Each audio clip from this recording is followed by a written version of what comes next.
So I just wanted to interview her. I just thought everybody has a story. That Toolz kind of person that by the time I start talking to her, something will come up. But then after that, then she now went through all these other life experiences. Then that made it even more important to be like, let me talk to her. I like Toolz a lot. She has always been humble, always been level-headed, always been warm as a human being, you know. And she's very talented. Is this thing still on air? That their fantastic podcast? Which of the podcast? The one she does with Baby, is it still on air? Off air? Oh, Are they still doing it? I've not seen it in a while. Maybe we should ask out the show. I mean, it would have been nice to interview Toolz and Baby together. It didn't even occur to me. Yeah, So, I mean, I'm excited about talking to Toolz. It's been 3 years coming. Thank you. 3 years of follow-up. Ẹ bá mi gbé Jésù yìí lárugẹ. Your name is called. Hi, Toolz. Hey. So I was telling them that this show is 3 years. We've been trying to get you on the show for 3 years. Is it 3? It's Yes. not 3 years. Are you The serious? first season in 2018. You're one of my wow. first guests. Are you coming from the office? No. I'm working from home today. Right. So I find I actually do more work like when I'm working from home. Okay. I don't know. I'm always like busy. How long do you spend actually on the radio these days? I don't even know, man. I've got like 6 jobs. Like seriously. But 6 jobs in the one place? No, well, because I'm like, I look after like all the beat radio stations. Yes, now. I know that, yes. Yeah. Actually, so- I didn't know that in fullness. Sean just told me. Yeah, I do. Yeah? So it's just very. Okay. So, that's what this you're in charge of programming for all the stations? content, music content, everything. Right, across all the stations? Yeah, across all the stations.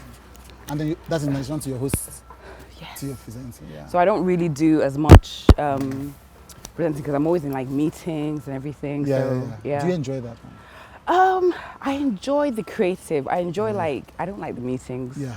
This whole COVID thing, like having like these Zoom meetings, can't tell you how many. I just talk and I fall asleep. Like the worst thing you can do is have like a Zoom meeting that's like 2 hours long. Right. And then you always have people that like love the sound of their own voice. Yes. So like, no, this is my point. I'm just like, oh my gosh. Okay, I want to... And some, if I'm at home, I will be in the kitchen, I'll cook.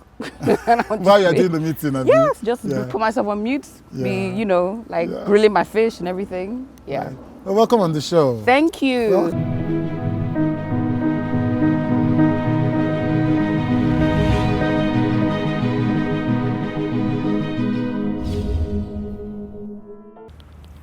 Wow, Toolz. I mean, definitely has to be a special one for me because Tolu is someone who has lived her life, I mean, a part of her life, literally, documenting people's narratives, curating people's experiences and sharing them on air, for a greater part of her life. So now to be physically present, watching her express herself on the other side of the divide, and of course with Chude, I'm absolutely here for all of it. I didn't know it'd been 3 years, Yeah, I didn't even know. So when we were calculating, yeah. You know what? I think every time the last like 1 or 2 times we spoke about it, I've always been pregnant. Right. It. I think yes. Yeah, That's it. Yes. So I'm just like, give me a few months. I'll do it. Yes. Yes. And then you would have finished shooting that season, and then you shoot another season, and then you contact me, and I'm like, oh, I'm pregnant again. Yeah. So there we go. That's good. Let's talk about this. Let's start the interview by talking about this moment when everybody in the house tests positive for COVID. Yes. I didn't know scary. that. Oh my gosh, that was very scary. So my husband had just been like a bit unwell for like a few days. Right. And he's a bit of he can be a bit dramatic sometimes. So I was just like, oh gosh, you're fine. Yeah. But he just didn't seem to be getting better. Right. So initially they'd kind of said, a lot of places here, you go there, they say it's malaria. So they kind of said, okay, you've got malaria. Right. And then they also, so they gave him some anti-malarial tablets, which he was taking, but he just wasn't getting better. And he started acting very strange. So that's actually one of the symptoms of COVID, when somebody starts acting very strange. Really? So I just remember there was this evening, this is when I knew that something was wrong. Really wrong. The first sign was when he stopped eating, Right. because he's a big foodie. He is he's serious like big foodie. Right. So when he stopped eating, I was like, Yeah. okay, Something is something's wrong. definitely wrong. Then there was a day that I was like, I was watching from the cameras and I saw him just pacing up and down in our living room, just up and down. I'm like, what are you is this? doing? What are you doing? And he just said he just didn't feel right. So I had to, we eventually had to take him to the hospital one evening because he just couldn't explain. He just wasn't like right. He was in pain.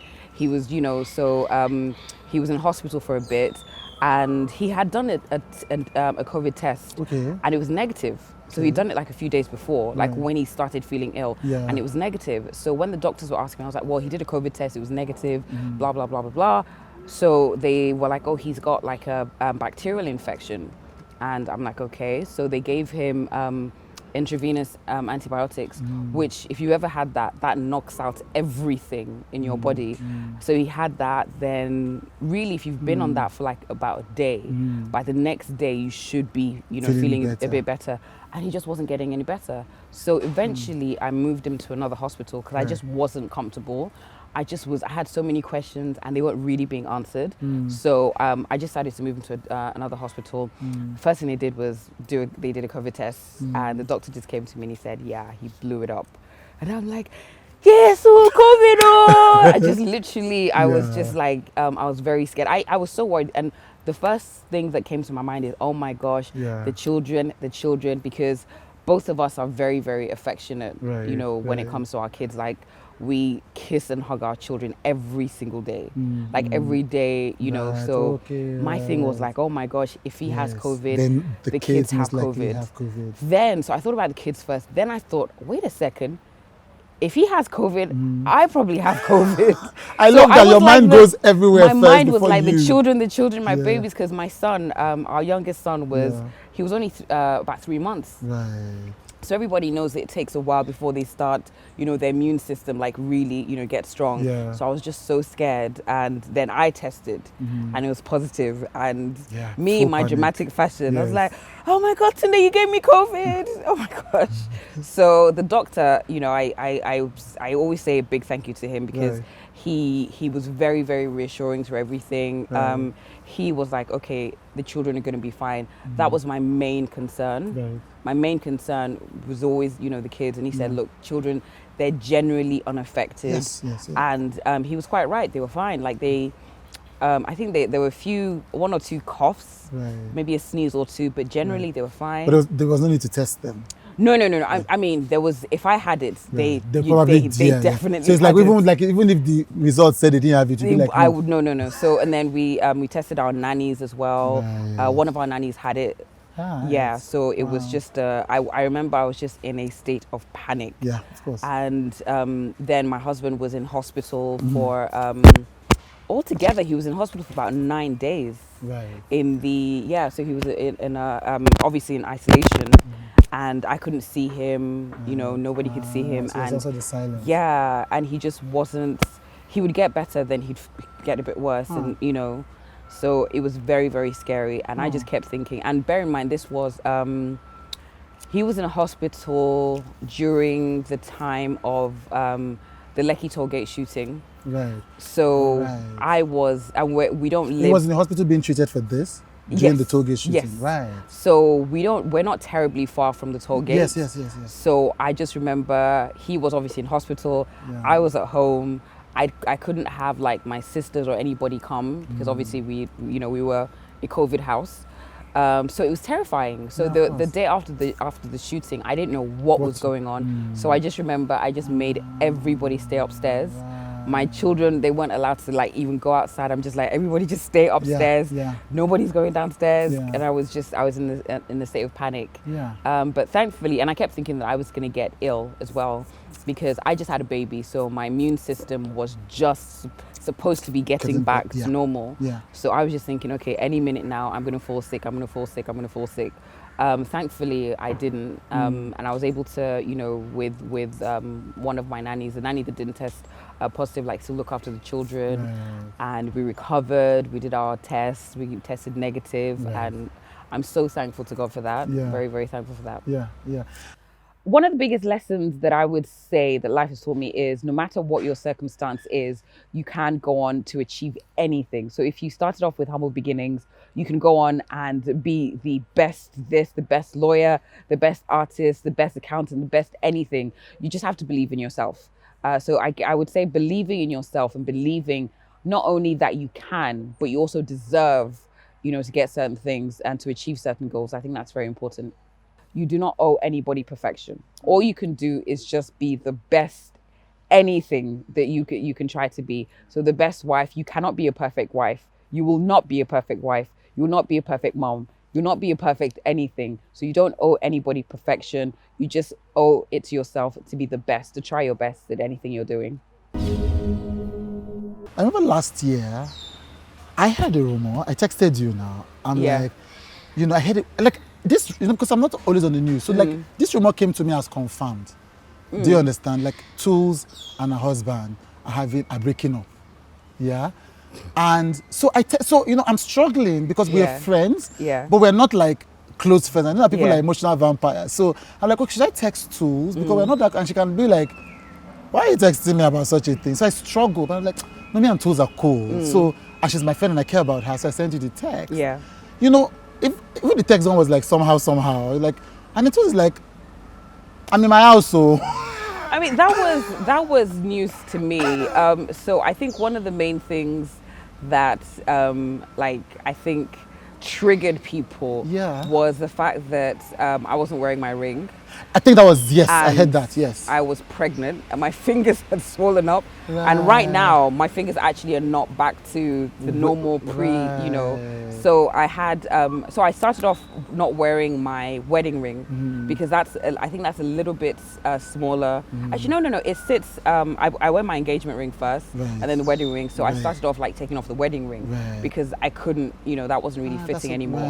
And then the other one, like there was one time that I put it on and I struggled so much to take it off. I was like, I'm just going to take it off. So there was that. And then I changed my, I think I... Bio or DP or something. And I just decided to, be Toolz. And then there was that. So people kind of put two and two together. And somebody even said to me, oh my gosh, they said that they know where he lives now, that he moved out. And I'm like, my husband's in the kitchen. I'm like, what are you talking about? That was mad. My husband's in the kitchen, so... But what is that like? I mean, it's something that's honestly, it's one of those things that if you're in the public eye, I guess you have to anticipate. I just get a bit annoyed when my mom calls me and one Bibble auntie has gone to send her a link or something, or one auntie went to send her something that she saw on Instablog, and my mom's like, oh my gosh, what's happening? I'm like, Mom, it's just a rumor. It's just that, it's just a rumor, don't worry about it. So, and then she was also very worried because obviously at that time, I was pregnant. So I just had to be like, just let it go, just don't worry about it. So there we go. You have 2 kids now? Yes, I have two lovely boys. Yeah, this is incredible. So 2018 was when the big life change where, and I know one of the things that struck me, because you hear a lot about 2017. 2017. Oh, was it 2017? Yeah. Someone lost her child or etc.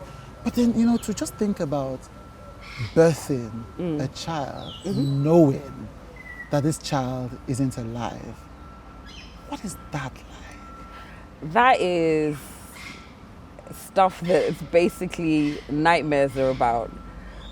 It was a very, very till date. I mean, after losing, our first pregnancy, not long after that, I lost my dad as well. So it still is perhaps the most traumatic thing that has ever happened. And I remember I had like 1 or 2 out of body experiences because I could not believe I was going through this. I just literally could not believe that this was happening to me. From the time the doctor kind of said, okay, something's wrong, to, when I had the last scan and there was nothing, and then, having to, go into labor and everything. It was very, very traumatic. And I still think back, I don't even know how I got through it. I think my spirituality was extremely important, during that period. Because, and I don't always like talking about it. I think sometimes people think that I do. I don't like talking about it, but I just remember going through that and feeling so lost, so incredibly lost. And I used to be online all the time, Right. looking for women that had had similar experiences, Yeah. looking for somebody that, it's a lot of women go through it, but Yeah.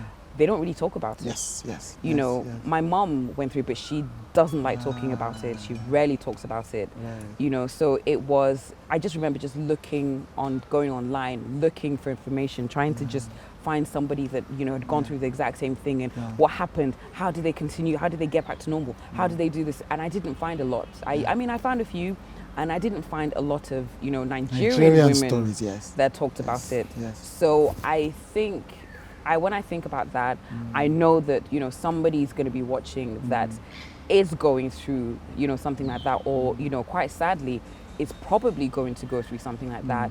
And I think it's so important for me to just kind of say, look, sometimes it happens. It's not your fault.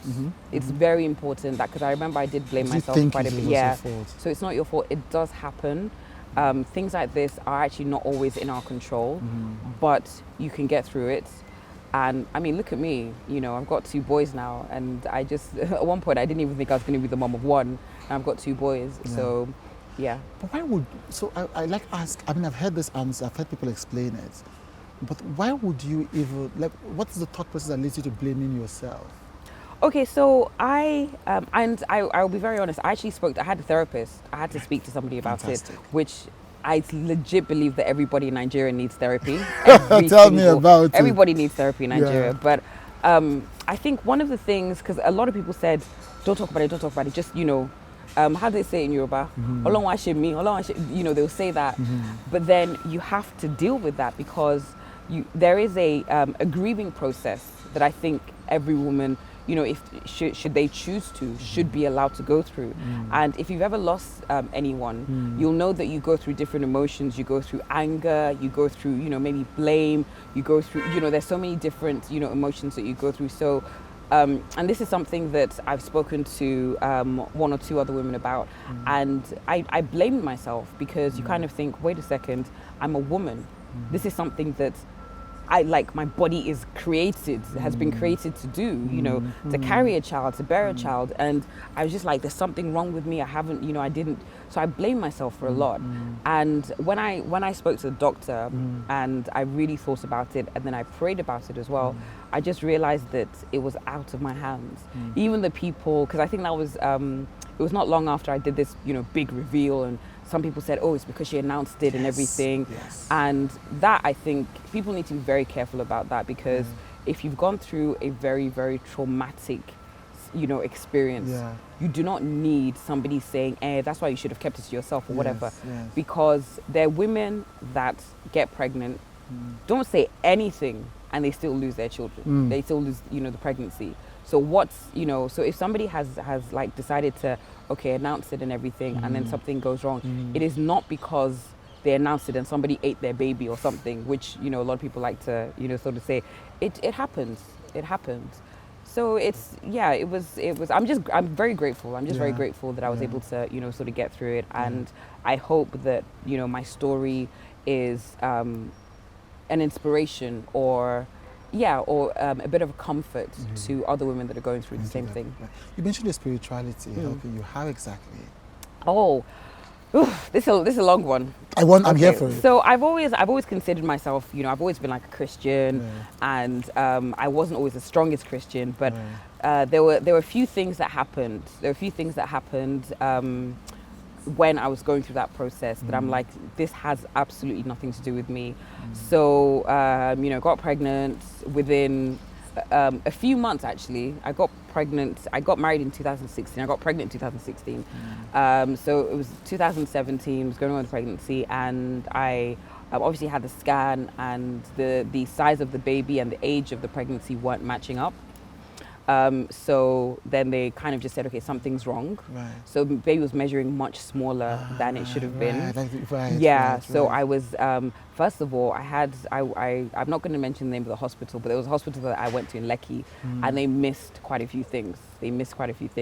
So, we were going to focus on legal issues, but I just thought I didn't want to.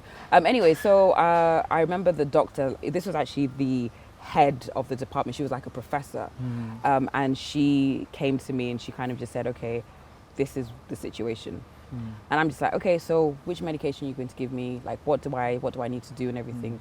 She's like, I don't think your baby's going to survive another week. And I remember I went cold. I just went cold. And I was like, what? And she goes, yeah, there are a few things wrong. She goes, I don't think baby's going to survive another week. And we'd gone from, talking about how we were going to decorate the nursery and all these things and, to, oh my gosh, there might not be a baby. So it was horrible. And I remember going through that. And I remember asking her, like, okay, but what are the chances that, baby will be okay? And she goes, well, the baby might, she said there's a very, very slim chance that, you'll get to the end of this pregnancy. Bear in mind, I was already 6 months. So I was already like closer to, the other side. So she said that there's a good chance that you're not going to get to the end of this pregnancy. And even if you do, there'll be so many issues with the baby. There'll be so many issues. She talked about cerebral palsy, all these different things. And I'm just like in shock. And I remember, I haven't told a lot of people this, but I remember hearing a voice that said to me, and this was just a voice in my head, yeah, it's not going to happen, but you're going to be okay. So as in, the voice was like, look, this pregnancy, it's not going to work, but you're going to be okay. And I just was thinking, because you're in two minds. You're thinking, I'm pregnant. I want to see the end of this pregnancy and everything. But then, you're thinking, like, what is this voice? So that voice was just a constant, And obviously we prayed about it. We spoke to different pastors. There were some that just said, oh no, it's going to be fine. It's going to be fine. But deep down, I feel like deep down I'd come to the conclusion that it wasn't going to work. And I think that acceptance kind of helped me, get through everything. Because there was a time, especially when the doctor said to me, okay, so this is probably what's going to happen. Obviously baby's not going to make it, then we have to get the baby out. And I suggest you go into labor. And I'm like, what? What? I was like, what? I can't do that. Yeah. And I was like, look, if you make me do that, I will literally run mad in the hospital. I remember saying that to her. She goes, oh, you'll be fine. So obviously, it happened. And I just was able to like get through it. Like, I think going through labor, I don't think, did I cry? I can't remember, but it was about 7 hours of labor. And then obviously, baby came out, and they were so kind at the hospital because obviously there were other like mothers there. So we had to go, when we left through the back so we wouldn't see, the moms and their babies. And oh my gosh, I'm not gonna cry. I don't cry. I don't usually cry when I talk about this, but I'm getting a bit emotional. And it was, I just managed to like get through everything, and I just kept praying. I'm like, God, you know why this is happening. You know why. I don't understand this. I don't understand why I'm going through this, but you know why. And there's some people that kind of, like some people within our, close circle that did kind of say, well, you shouldn't have announced it. But on the flip side, if I hadn't announced it, nobody would have ever known. I would have never talked about it. And I feel that this happened to me because I was supposed to like, talk about it and maybe help others. Or just give a little bit of comfort to people, other women that have gone through that situation. Not even just other women. I get messages from husbands as well that they're just like, look, we've just lost, my wife was pregnant. She was like 20-something weeks pregnant. We've just lost the pregnancy. I don't know what to do. I don't know what to say to her. There are people that have kind of just sent me messages saying, can you call this person? And I mean, I'm not a certified therapist, but I just feel like, look, if me calling and just saying, look, I went through the exact same thing, you're going to be okay. It doesn't feel like it now, but it's like a gradual process. So I went from, the last person I spoke to, I kind of just told her that I went from crying every single day to the day that I didn't cry. It was a little celebration in the house. So I remember telling my husband, oh, I didn't cry today. He's like, wow. Then I went a week without crying. Then I went 2 weeks without crying. Then I went a month without crying. So it's a gradual process, but you get better. At that point, you might think that your life is over. Yeah. but you get better. Womb watchers, you guys need to chill. Yeah. Yeah. There's some people that think, oh my gosh, I have this skill, I can tell when a woman's pregnant. You know what? Keep it to yourself. Because for me, even when I was pregnant, I didn't want to talk about it because you know, a lot of people feel that once you get past the 3 months, everything's fine. I got past 3 months, and you know, it was close to like 6.5 months when things kind of went bad. So I didn't want to talk about it. The people, the womb watchers that were kind of, you know, oh, I think she's pregnant. I didn't want to talk about it, and I got very annoyed when they did, because I'm like, first of all, you don't know what that person's going through. I was in a constant state of anxiety. You're technically supposed to have scans like every few weeks. I think is it 13 weeks and 20 weeks. There was a point I was having a scan every week because I was so scared. I was so like terrified. I was like, oh my gosh, is everything okay? And you know, the doctors, you know, thank God for them, they kind of obliged me. They're like, everything's fine. And I'm like, are you sure? Are you sure? You know, so I literally for about a month, I went for a scan every single week, sometimes twice a week, because I was so worried. Fantastic. Thank you so much for doing this. Thank you for having me. A bit of anxiety because you're an interviewer. Your work is not easy, you're an interviewer. You know, so you know all the, you know, but thank you so much. This was as much fun as I thought it was going to be. Thank you. Thank you so much. Yes, thank you. Thank you. What I learned from one of my favoriteest people, Toolz, is, you know, people ask me what's my spiritual practice, and they expect some dramatic thing. And usually when I tell them that my spiritual practice is gratitude, they're like, ah. But you know, I've said it often that two things that help me with spirituality are, one, gratitude, and I also say acceptance, or sometimes I say surrender. Things like this are actually not always in our control. And so it resonated when I asked Toolz. I said, you talked about how your spirituality helped you. What's the thing? And she said, you know, as I was talking, said, when the doctor said this, I decided to reach a place of acceptance. I'd come to the conclusion that it wasn't going to work. It wasn't going to work. And I think that acceptance kind of helped me, you know, get through everything.